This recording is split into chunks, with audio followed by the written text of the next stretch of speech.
Today is November 11. 11:11.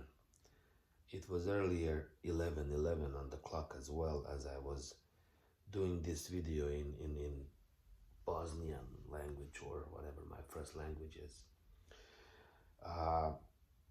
It is Remembrance Day. It's a solemn holiday. It's a time of reflection, and that's exactly what I'm doing. It's not easy to do that. Not all of us have an ability to go back into time and think of the things that happened, with clarity, because a lot of it is still unresolved. It's one thing to talk about the war if you have only observed it. The other thing is to talk about the war if you were the villain in it. And then a completely different is if you were a victim.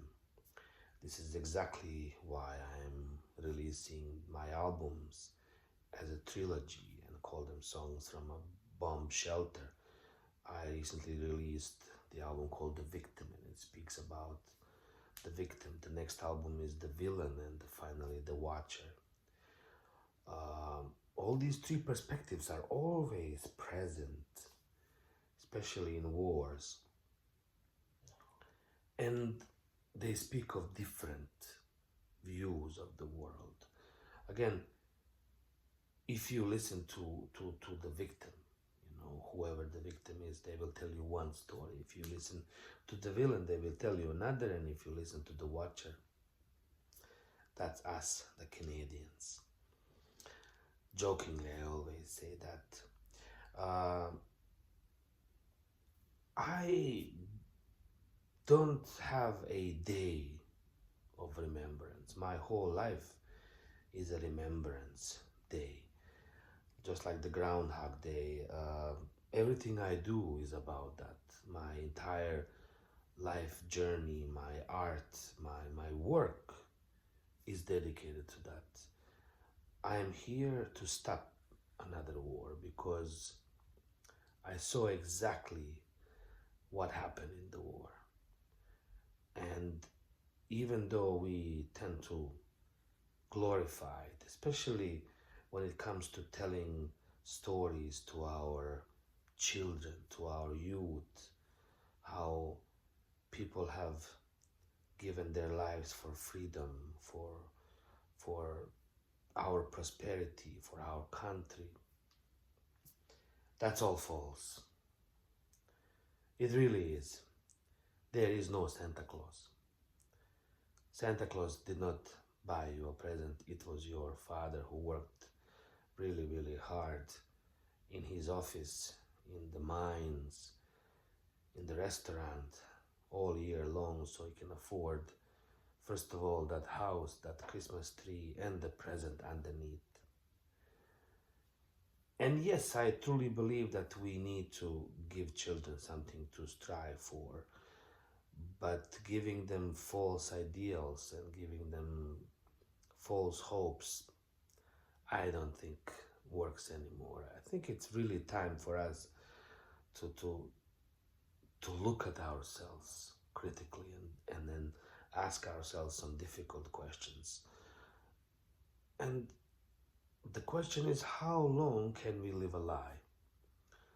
How much longer, and how can we afford to do it? Telling children that you too can become the prime minister or the president of this country. No. If your father was the prime minister or the president, you probably will be. If your father was a janitor, you will probably be a janitor. 6, 7.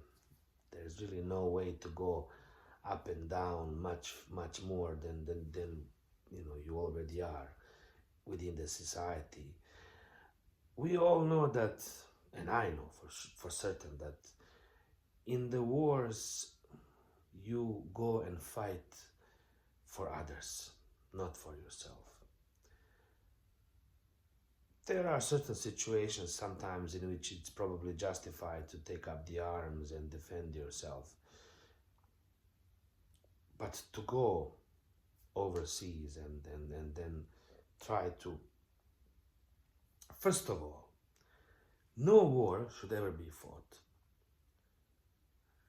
Let's say about the problems of Palestine, of Ukraine, of Yemen, of Sudan. We have representatives. We pay our UN representatives about $10,000 a day to figure out a way to stop the war, to create solutions. Every month, money comes out of my paycheck towards these services. So we have system in place that should take care of the wars, of the problems of the wars, and every other problem there is really on paper. But that nothing ever gets done. So I am being force-fed every day through media about different wars, about different problems, different things that I have no control over. I cannot do anything about Palestine, really. I cannot do anything about Israel. Being educated about these issues, sure, but these issues should not exist in the first place. We all know that wars are a huge money grab. I have observed firsthand what happened in the Balkans. So much money came to us, everything ended up in private pockets, just like the money from Black Lives Matter movement ended up in the pockets of certain individuals. That's the reality of the situation. You know, people go to fight wars for ideals that are sold to them through our system of education. You were told, I mean, my goodness, I was one of the best students in former Yugoslavia out of 27 million people. I was what you would call a genius. I went to so many different competitions in so many different subjects. One of the greatest achievements was to this political indoctrination. There was a subject in our school that basically taught us about our president Tito and his ideals and ideology and fight for the liberty against the occupators and through so many different means of indoctrination, through economy, politics. So I learned so much about that stuff, and we had tests and competitions, and I was always the one winning. I was a system boy through and through. Completely believed in all these ideals, that Santa Claus is real, that we are fighting the good war. While our president was driving around in a beautiful white Mercedes, smoking Cuban cigars and traveling all over the world, and living in the utmost luxury. He had a private train, private jet, private boat, private island. We barely had food to eat. Yet, I was ready to go die for this guy. And I'm not saying he was a bad person. He probably was an amazing guy, just like Mr. Donald Trump is an amazing person to sit down and have a whiskey with. But they are all people that work within the system, and this is what the problem is. The system is created in such a way that people will die for our freedoms, but they will actually die for other people to make money. The greatest economical force in this world is the military industrial complex. Selling guns, selling bullets, tanks. The second one is pharmaceutical, obviously. So if we stop the war, many people will go without jobs. My sister works in a military factory in my hometown.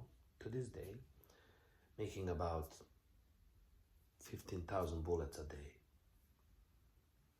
A day, one person. There's many of them working, doing that.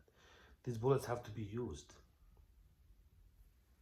There's probably something better that she could be doing, but there is really no option. That's the only employer in our hometown, and that's it. That's it. That's the reality. Do I blame my sister for the war in Sudan? I mean, I'm a part of this system as well, you know. I put on my poppy flower, which is also in our language called Srvenimak. And funny enough, we have a similar poem about the poppy flowers, you know, and similar story. And I remember going to school, like we were exposed to so much of that indoctrination, you know, the liberty, the fraternité, égalité, liberté, as they say it in French, you know, the good fight, the fight for freedom, dying for your country, dying for these ideals, you know. But the thing is, we all know it's not true. There is really no your country. I mean, just because you were born in a certain place, that doesn't make it like a, you know, your country. The whole world belongs to me. There is no Arabian oil. There is no Russian gas or Canadian strawberry. These things are just, everything belongs to us. I'm a child of the universe. This whole universe belongs to me. So either everything is ours or nothing is ours. I mean, how can it be somebody's just because your father gave you money so you can buy this land, and then somehow that makes you God's gift to humanity? Or because you were born in Toronto and you have a Canadian passport, you can use it to go anywhere in the world. But if you were born in Kabul, in Afghanistan, you are not allowed to go anywhere in the world because your passport has no meaning. That's not fair. That just does not make any sense. And of course, people who are up will always say, that's the way it is. We will justify it. Just like I justify my own existence. You know, I have 3 guitars, but when a homeless person asks me for some money, I say, I'm sorry, man. I'm trying to save for my 4th guitar. It's not that simple.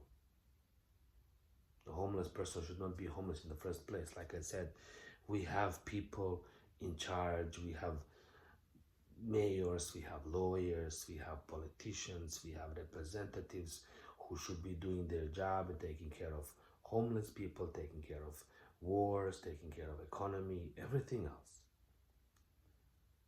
But none of us are doing their jobs because we are all perpetuating the lie that Santa Claus is real, that fighting a good war is very important. There is no good wars. Everything is done for money, unfortunately. That's what it is. So today, I'm not wearing my puppy. I will put it on later on when I go outside, but it's a reminder to me of everything. I was in these 3 perspectives. I was a victim, I was a villain, and I was a watcher. And I realized that all of these are very important for us to truly understand what is going on. It's easy for us to justify the victim. But nobody wants to justify the villain, and the villain a lot of times is chosen to be the villain, just like the victim was chosen to be the victim. These are very difficult concepts and ideas I'm talking about here. I'm not making really much sense about it. Also because I'm a little bit tired. I already did this video in my language explaining everything, so my passion is gone out of my voice. Subconsciously, we all know that this is wrong, and I don't think really that we need to even explain it anymore. We all see everything clearly. We see the ideology at work. We see that, you were told to sacrifice yourself day in and day out at work or in the war, yet you don't really prosper from your work. You stay wherever you are while certain members of the society get richer and richer. There's nothing wrong with that. I have no problems, if people work really hard and they get where they are, and they do. A lot of rich people work really, really, really hard. I have so much respect for them.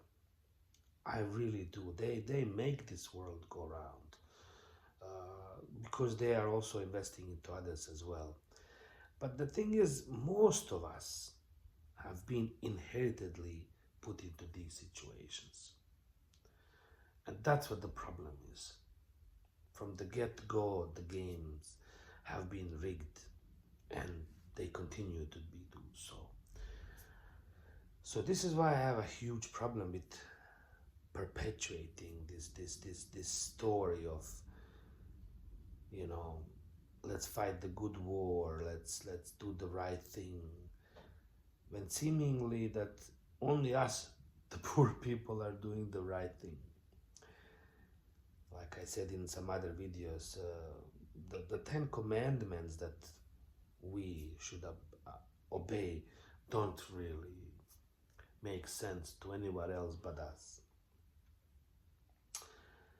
Yeah, so today, on this Remembrance Day, this is what I remember. I remember every single war I lost as a Yugoslav, as a Bosnian, as a Croat, as a Serb, as a Korean, as a Canadian, as a husband, as a musician, as a worker, as a person. I also remember every single war I won, and the only war that you really have to win is the war against yourself. In Islam, they have this idea of jihad, which is like called a holy war. But I think it's the war that you really have to fight with yourself. Because every day you wake up and you realize, okay, am I contributing more to this false idea, or should I start slowly peeling it off and revealing the truth behind the veil, behind the curtain, that Santa Claus is not real. Santa Claus might be real, but the present I got for my kids came from me. That's what it is. Am I breaking or bursting their bubbles? No. Wars are wrong, and they're fought for the money, not for the glory, not for anything else. We know that fully well. So, in view of this Remembrance Day, I think it's important that we open some conversations that are really difficult to have. Our freedom, our prosperity is bought through someone else's blood and suffering. We as Canadians also sell weapons. We as Canadians also fight unjust wars. And not just as Canadians. I said a million times, I refuse to be labeled as just one. The whole world belongs to me. I'm grateful and blessed to be here. I feel chosen to be here, especially here in Newfoundland. But I also feel that it is my duty to speak like this, because I have seen firsthand what the war is about. 4 years in former Yugoslavia, and then what happened? Nothing. People who died, and people who got rich got even richer, more powerful. And they will start another war, just like this, if they need to, just to preserve their power. It's so easy. So, from the bottom of my heart, I'm sending my thoughts and prayers and love to all the people who have died for our freedom, and to their families left behind, and to everyone else. And I think that one thing that they would all like to share is that the truth must come out sooner or later. Love you all. Let there be peace on earth.